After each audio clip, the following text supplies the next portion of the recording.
चलिए देखते हैं अपने नेक्स्ट टॉपिक। ज्योग्राफी को पूरा निपटाएंगे। एक है अपना क्लाइमेट, ठीक है। इस पे क्वेश्चन पूछने के वेरी हाई चांस है, पता भी होगा आपको, लेकिन इसको अटेम्प्ट कैसे करना मैं बताऊंगा आपको, ठीक है। फिर है सॉइल, मिट्टी, और एक है रेनफॉल। सॉइल से शुरू करते हैं। सॉइल देखिए आपने सब पढ़ी होंगी, सारी सॉइल आपने ऑलमोस्ट पढ़ रखी होंगी, फिर भी एक ब्रीफली आपको इंट्रोड्यूस करता हूँ मैं इनसे, ताकि एक कैनवास आपके दिमाग में बन पाए।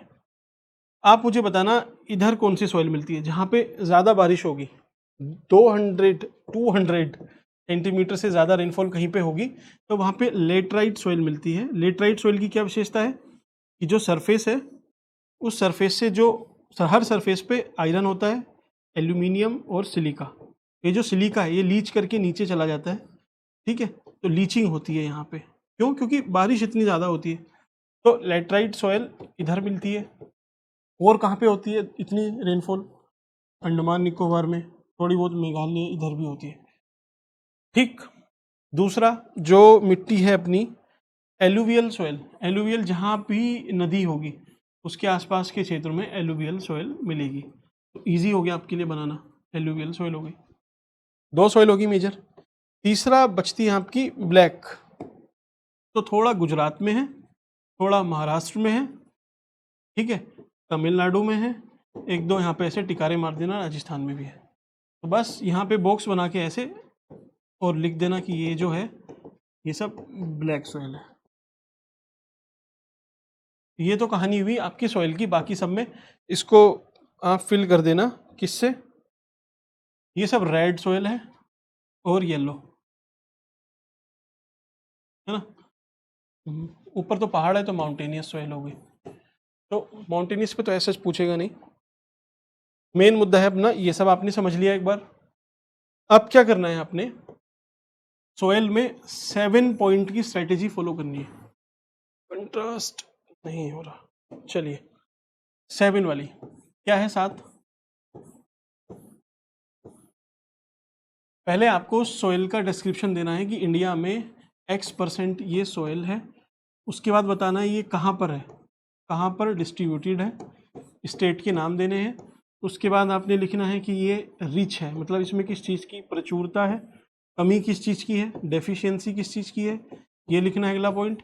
उसके बाद आपने लिखना है ये क्रॉप कौन सी सपोर्ट करती है, और लास्ट में लिखना है इसके लिए चैलेंजेस कौन कौन से हैं।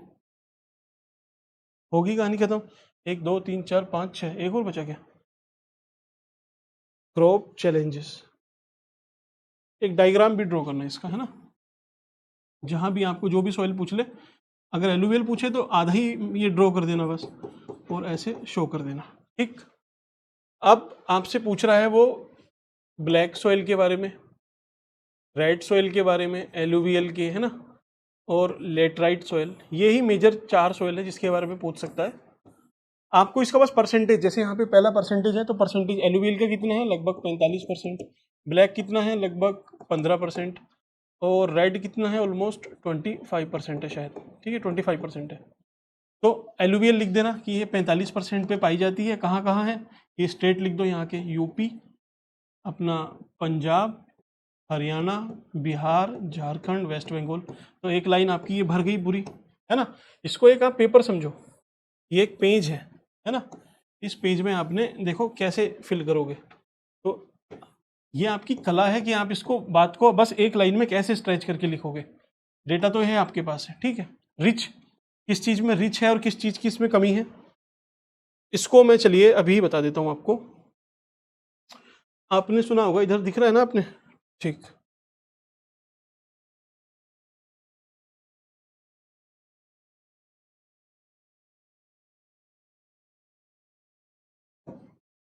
इधर आपको दिख रहा है NP के रेशियो, मैंने आपको बताया था, ठीक है। क्या है? NPK, NPK आइडियली आदर्श रूप में कितना होना चाहिए? 4:2:1। इंडिया में कितना है ये रेशियो? थोड़ा सा डिसप्रपोर्शनेट है, ये 8:3:1.5 है, ठीक है। तो पहला पॉइंट तो यही हो गया, समझ में आ गया आपको। अब आप यहाँ पे लिखो soil, alluvial soil, black soil, red soil, laterite soil, saline soil, mountainous soil, कोई से भी सॉइल हो, नाइट्रोजन सिर्फ एलुवियल में है, बाकी किसी भी सॉइल में नहीं है। ठीक, मैं विजिबल हूँ? चलिए अभी मैं नहीं भी दिखूंगा, आप बस इसको समझना। फॉस्फोरस किसी में भी नहीं है और पोटेशियम सब में है। इस चार्ट से आपकी काफ़ी ज़्यादा चीज़ें आसान हो जाएंगी, चाहे वो कुछ भी पूछ ले। अब वो पूछ रहा है कि एलुवियल सॉइल आपको बताना है कि रिच किस में है, तो रिच आप बताना नाइट्रोजन, इधर से नाइट्रोजन में और पोटेशियम। तो नाइट्रोजन और पोटेशियम इसमें काफ़ी मात्रा में है। कमी किस चीज़ की है, तो आप लिख देना फॉस्फोरस की, फॉस्फोरस की कमी है। ठीक, क्रॉप कौन कौन सी सूट करती है इसमें, शुगर केन, गन्ना और एक दो जूट वगैरह लिख देना। ठीक, चैलेंजेस क्या है, वही है, ओवर इरिगेशन, सैलाइन होती जा रही है ना, प्रोडक्टिविटी कम हो रही है, तो ये सब लिखते देना, आपका काम हो जाएगा। अच्छा, एक चीज़ इसमें मैं और आपको बता रहा हूँ, NPK, इसके बारे में एक चीज़ और समझना, आपको अब धीरे धीरे पॉइंट एक्सटेंड करने हैं कि नाइट्रोजन इंडिया में ठीक ठाक है, फॉस्फोरस हम 80% इम्पोर्ट करते हैं और ये हम 100% इम्पोर्ट करते हैं। तो अब आपके पॉइंट में एक वैल्यू एडिशन हो गया कि देखिए इसमें फॉस्फोरस की कमी है, फॉस्फोरस ये है, इसकी कमी है, और इसको आगे स्ट्रेच कर देना, जो हम लगभग 80% बाहर से आयात करते हैं। बात समझ में आई? अब N और K, तो नाइट्रोजन तो है, लेकिन ये जो पोटेशियम है लगभग हम 100% बाहर से इंपोर्ट करते हैं, और उस इंपोर्ट करके हम क्या करते हैं, अपनी सोइल में डालते हैं। तो एक तो सोइल की इकोलॉजी खराब होती है, और बाहर से जो मंगाते हैं तो हमारा करंट अकाउंट डेफिसिट भी बढ़ता है, इंपोर्ट बिल बढ़ता है। इस तरीके से अपनी बात को थोड़ा थोड़ा स्ट्रेच करके इसको कंक्लूड कर देना। कोई सी भी सोइल पूछे, ब्लैक पूछेगा तो ब्लैक का देखिए डायग्राम बस एक ड्रॉ करना है अपने अलग से, बाकी सब चीज़ें कितने परसेंट है, 15% कहाँ है, गुजरात में है, राजस्थान के कुछ पार्ट्स में है, तमिलनाडु में है ना, महाराष्ट्र में है, किस चीज़ में रिच है, तो रिच तो नाइट्रोजन को छोड़ दो, इसमें है, जिस जो हम लगभग आयात करते हैं। कमी किसकी है, नाइट्रोजन की कमी है, फॉस्फोरस की कमी है। कौन कौन सी क्रॉप होती है, क्रॉप आपको पता होगा, कॉटन काफ़ी फेमस है, सेल्फ प्लगिंग सोयल या फिर रेगूर सोयल बोलते हैं इसको।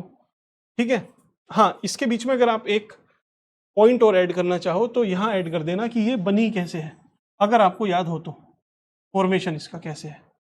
तो 1 2 3 4 5 6 7, हाँ यही वाला पॉइंट छूट रहा था, फॉर्मेशन इतने परसेंट यहाँ पर है, ऐसे फॉर्म हुई है। एलुवियल कैसे बनी है भाई, जो रिवर्स है वो फ्लो लेके आती है पहाड़ से, जो कुछ भी वो डिपॉजिट करती है उससे एलुवियल सोइल बनी है। हिंदी में इसको बोलते हैं जलोढ़, जलोढ़। तो जो जल को, जो मतलब वो जल जो मिट्टी को ओढ़ के लेके आता है और लाके डाल देता है ज़मीन पे, वो जलोढ़ मिट्टी है, ऐसे फॉर्म हुई है।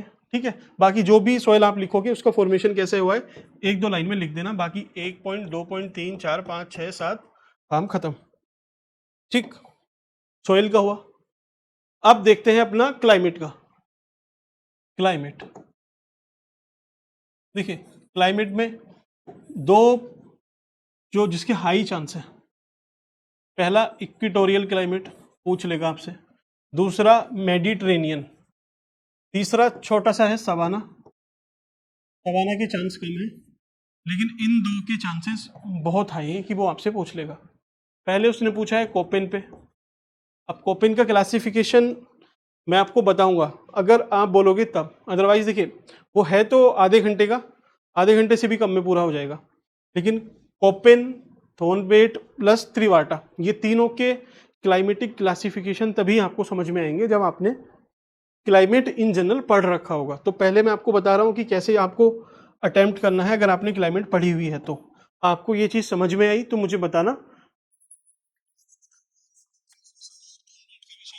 15-15 20-20 मिनट में दोनों ले आएंगे। ठीक है, तो इजी है, वो भी इजी है, बहुत इजी है, लेकिन उसको थोड़ा सा कॉम्प्लेक्स बना देते हैं लोग, पता नहीं क्यों। लेकिन चलिए, क्लाइमेट के बारे में आपसे पूछे, इक्वेटोरियल के बारे में अगर आपसे पूछ रहा है या किसी भी क्लाइमेट के बारे में, तो आपने पहला पॉइंट लिखना है उसका लैटिट्यूड, लैटिट्यूड लिखा। दूसरा पॉइंट, कंट्रीज कौन सी हैं वहां पर। ठीक, तीसरा आप लिखोगे वहां की क्लाइमेट, जलवायु। चौथा पॉइंट लिखोगे वहां की वेजिटेशन। 5वां पॉइंट लिखोगे वहाँ के एनिमल, 6ठा पॉइंट लिखना वहाँ का ह्यूमन। बस इन 6 पॉइंट से किसी भी क्लाइमेट को डिस्क्राइब कर देना और साथ में डायग्राम बनाना। आता है तो ठीक है, नहीं तो इक्वेटोरियल है मतलब ये इक्वेटर से थोड़ा सा ऊपर 10 degree 15 degree 10 degree north 10 degree south, बस इतना ऐसे ड्रॉ कर देना। तो लैटिट्यूड में क्या लिखोगे, इक्वेटोरियल का सपोज लिखना है आपने, ये लगभग इक्वेटर से 10 डिग्री नॉर्थ से 10 डिग्री साउथ तक एक्सटेंड करता है। कौन कौन सी कंट्री है, तो कंट्री यहाँ से उठाना, साउथ अमेरिका, फिर इधर अफ्रीका की उठा लेना और एक एशिया की। तो ब्राज़ील या फिर कैरेबियन कंट्रीज़, बीच में आपका कोंगो आ जाएगा और ईस्ट में आपका सिंगापुर, इंडोनेशिया, ये सब आ जाएंगे। कंट्री लिख दी आपने। क्लाइमेट में 3-4 पॉइंट मैंने आपको बताया था, पहला टेम्परेचर, दूसरा ह्यूमिडिटी, तीसरा रेनफॉल। तो टेम्परेचर कितना रहता है, अब आपको समझ नहीं आएगा कि इक्वेटोरियल का टेम्परेचर कितना है। तो आप देखो इंडिया भी तो लगभग नीचे 8 डिग्री तक है, तो इंडिया में जो अंडमान एंड निकोबार की कंडीशन है या तमिलनाडु की है, वैसा ही टेम्परेचर आप यहाँ पे लिख देना कि अंडमान निकोबार का कितना रहता है, 25 रहता है, हाँ 25 से तो ज़्यादा रहता है, तो 27 डिग्री या 25 से ज़्यादा भी लिखोगे वो भी आपका 27 ही हो जाएगा। 27 डिग्री सेल्सियस से ज़्यादा रहता है टेम्परेचर। ह्यूमिडिटी क्योंकि समुद्र है तो 70% से ज़्यादा ही होगी। रेनफॉल कितनी होगी, एवरेज लिख देना 200 सेंटीमीटर से ज़्यादा एवरेज रेनफॉल। काम हो गया आपका। तो देखिए 1 पॉइंट 2 3 और 3 में ये 3 भी हैं, 6 पॉइंट हो गए। अब वेजिटेशन आप लिखो कि वहाँ पे टॉल रहते हैं प्लांट्स, एग्जाम्पल के लिए हार्डवुड, मोहोगनी वहाँ पे मिलता है, एवरग्रीन फॉरेस्ट मिलते हैं।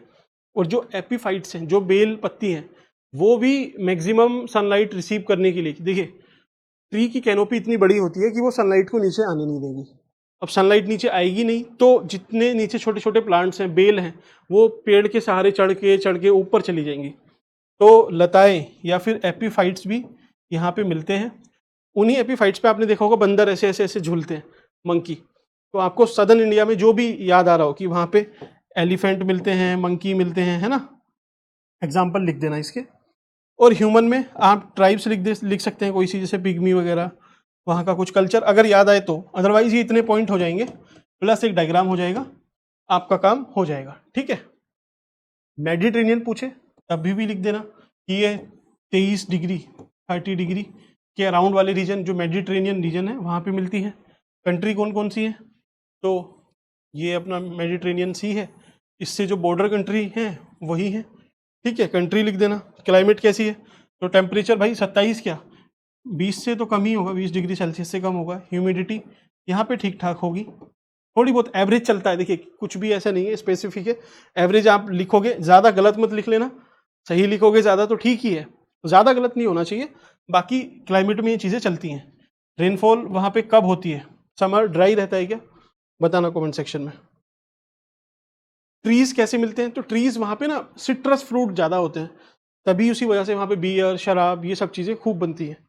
तो इसका एग्जांपल लिख देना, वीटी कल्चर होता है, वीटी कल्चर, है ना। एनिमल के बारे में लिख देना, एनिमल तो ऐसा इसमें कुछ है नहीं। ह्यूमन का लिख देना, हाँ ह्यूमन का क्या कल्चर है वहाँ का, बस। तो इस तरीके से आप क्लाइमेट को देखना। कोपेन, हॉर्नबेट और त्रिवाटा, इस पे आपको अगर वीडियो चाहिए तो मुझे बताना, अदरवाइज मैं ऐसे टाइम फिर वेस्ट करना सही नहीं है। अगर आपको लगेगा, मुझे तो लगता है कि क्लाइमेट पे पूछेगा तो यहाँ से पूछेगा, लेकिन फिर भी चांस है इन दोनों से भी पूछने के, है ना, क्योंकि कोपेन तो उसने पहले पूछा हुआ है, कम चांस है रिपीट करने के। लेकिन हाँ, ये थॉर्नबेट का पता नहीं क्यों, ये ऑप्शनल के टॉपिक हैं, इसमें पूछ रहा है, पता नहीं क्यों पूछता है। और प्री में भी, यूपीएससी में कभी नहीं पूछता, वो पूछता है कहाँ, CAPF में, CDS में, UPPCS में। चलिए, सबका अपना अपना है। तो ये अपना हुआ क्लाइमेट वाला। एक मैं आपको टॉपिक और बता रहा हूँ, रेनफॉल। रेनफॉल के कुछ आपको डायग्राम बताऊं पहले तो मैं। मॉनसून पे अगर वो पूछे तो इसकी काफ़ी थ्योरी वगैरह है, वो आप सबने पढ़ी होंगी। थ्योरीज तो पूछता नहीं, फिर भी जो रीसेंट ट्रेंड चल रहा है, तो आप रीसेंट ट्रेंड से स्टार्ट करना इंट्रोडक्शन मॉनसून को, कि ये मौसम वर्ड से डिफाइन ड्राइव है, इसलिए इसको सीजनल रिवर्सल ऑफ विंड कहते हैं। वहाँ से शुरू मत करना, कोई फ़ायदा नहीं है, आपको आधा नंबर भी नहीं देके जाएगा अगर आपकी ये मौसम शब्द से चलता है, वो सब चीज़ें बहुत पुरानी हो गई हैं। पुरानी क्या, ये इसका वो पूछना ही नहीं चाह रहा है, उसे पता है कि भाई मानसून पढ़ के बैठा है सामने वाला, उससे ड्राइव करके कुछ पूछेगा। दूसरी चीज़ें आपसे पूछ सकता है रेनफॉल, और रेनफॉल के टाइप ऑफ रेनफॉल। तो 3 तरह की है, इन तीनों के डायग्राम जरूर बनाना। एक तो अपनी कन्वेंशनल रेनफॉल आपको पता है, दूसरा है ओरोग्राफिक, तीसरा है साइक्लोनिक है ना। इनके डायग्राम बना देना बस, डायग्राम से बात क्लियर हो जाएगी, है ना। ओरोग्राफिक के इसके चांस है, तैयार कर लेना इसको। है कुछ नहीं, बस ये टाइप देखने हैं आपने कि कैसे कैसे होती है, बस 3 पॉइंट में आपका आंसर खत्म हो जाएगा। मैं आपको बता रहा था मॉनसून के थोड़े बहुत डायग्राम से रिलेटेड, ठीक है।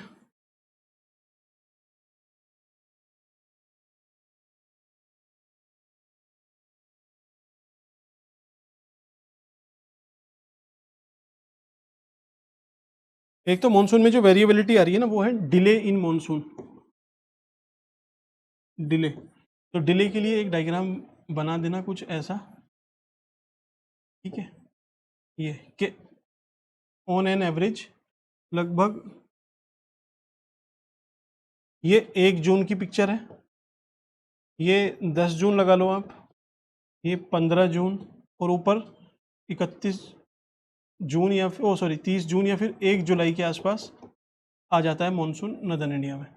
लेकिन अभी जो ट्रेंड चल रहा है उसमें ना थोड़ा लेट अराइवल होता है, कभी कभी जल्दी भी हो जाता है लेकिन लेट हो रहा है।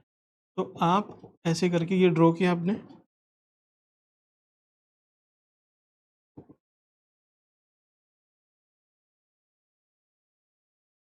तो यहाँ पे ना इस लाइन को बस शो कर देना कि ये जो डॉट डॉट है ये है लेट और ये है नॉर्मल, इसको बॉक्स कर देना ऐसे। अच्छा, डायग्राम आपका तैयार हो गया है, ठीक है। इस तरीके से चलेंगे आराम से। मॉनसून पे पूछेगा तो आपका रिसेंट ट्रेंड ही पूछेगा, ठीक है। रिसेंट ट्रेंड में भी वेरिएबिलिटी में आपको चलिए थोड़ा सा बताऊं इजी इजी लैंग्वेज में। एक तो है, तीनों ना दिमाग में स्ट्रक्चर्ड वे में याद रखना। एक है इंटर सीजनल, एक है इंट्रा सीजनल रेनफॉल, और तीसरा अभी बताता हूं आपको, ठीक है। इंटर सीजनल में क्या है कि जो अलग अलग सीजन है हमारे यहाँ, कौन कौन से सीजन है। एक तो समर मतलब मॉनसून सीजन हो गया, ठीक है। एक विंटर में रेनफॉल होती है, ठीक, जो वेस्टर्न डिस्टर्बेंस से होती है, और एक होती है रिट्रीटिंग मॉनसून से, लौटते हुए मॉनसून से। 3 तरह से। तो अब आपने ना इन्हीं को एक सही तरीके से बस लिखना सीखना है कि मॉनसून के टाइम पे क्या होता है कि कभी कभी लेट हो जाता है मॉनसून, या फिर जल्दी आ जाता है, ठीक। डायग्राम ड्रॉ कर देना। विंटर में जो वेस्टर्न डिस्टर्बेंस से होती है वो ज़्यादा होने लगी है ना। और तीसरा जो अपना लौटते हुए मॉनसून से है, उससे क्या है ना, इतनी ज़्यादा हैवी रेनफॉल होती है कि फ्लड की सिचुएशन आ जाती है इवन चेन्नई वगैरह में, ठीक है। ये लिखा आपने। इंट्रा सीजनल मतलब एक ही सीजन में, जैसे आपका ये ही चल रहा है, जो समर सीजन चल रहा है, मॉनसून सीजन चल रहा है, उसमें ही क्या होता है कि उसमें भी दिक्कत आ जाती है कि कभी कभी तो एक ही जगह पे यहीं पे सारी बारिश हो गई, मतलब 200 सेंटीमीटर से ज़्यादा हो गई, और जहाँ पे होनी थी वहाँ पे एवरेज से भी कम हुई। तो आप ऐसे लिख देना, अबव एवरेज और below average rainfall with in same time spell. ये इंट्रा सीजनल हुआ, मतलब एक ही सीजन में जो हुआ। और अगला है, एक है स्पेशल वेरिएशन जो आ रहा है कि लॉन्ग टर्म में क्या है ना, जहाँ पे बारिश कम होती थी जैसे राजस्थान वगैरह में, अब वहाँ पे आप देखोगे फ्लड की सिचुएशन तक होने लगी है, फ्लडिंग होने लगी है। और जहाँ पे बारिश ज़्यादा थी इधर यूपी, वेस्टर्न यूपी में, यहाँ पे कम होने लगी है। ये एक लॉन्ग टर्म में चेंजेस आया है, स्पेशल वेरिएशन आया है, इसको आप थोड़ा सा ध्यान रखना। तो इस तरीके से अगर वो पूछे कि क्या चेंज हो रहा है, तो IPCC कोड करके तो बस इसको लिख देना कि ये चेंज है, ये चेंज है, ये चेंज है। डायग्राम सबके ड्रॉ कर देना, एग्जाम्पल लिख देना, काम हो जाएगा, ठीक। तो ये मॉनसून वाला आपका हुआ। इसके बाद आपका देखिए सोसाइटी और हिस्ट्री देखेंगे, अर्बेनाइजेशन का टॉपिक बचता है, अर्बेनाइजेशन उसी में हम कवर कर लेंगे। तो चलिए मिलते हैं आपसे नेक्स्ट वीडियो में। Thank you.